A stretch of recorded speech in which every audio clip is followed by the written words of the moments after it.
hedder Anne. Jeg kommer i Evangeliekirken og kommer her gennem mange år efterhånden. Jeg er så glad for at komme her. Vi har en pragtfuld menighed her, hvor vi har et godt lederskab, 3 gode ledere, som arbejder godt sammen, og det er også det, der skaber den gode menighed, garanteret. Og så er der også alle os, der kommer. Og så er vi priser og taksier og ophøjer Herren her, og han er bare midt i blandt os hver eneste gang, vi mødes. Det vil altså søndag formiddag, og så har vi tirsdag formiddag, hvor vi beder til Gud og taksier ham, priser hans navn her. Og så har vi torsdag formiddag, hvor jeg også kommer til seniormøde eller frokostmøde, kan man sige, hvor der også er undervisning. Og vi får en bid brød sammen. Så er der aftensmøderne, dem kommer jeg ikke så meget til, eller det kommer jeg faktisk slet ikke til. Vi er ikke så meget for at være væk om aftenen.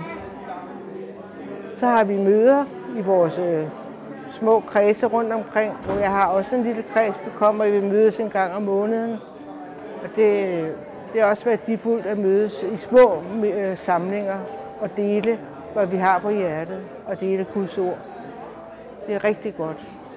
Jamen, det er bare et rigtig godt sted her, og vi trives. Jeg trives, og vi trives alle sammen. Det er helt sikkert.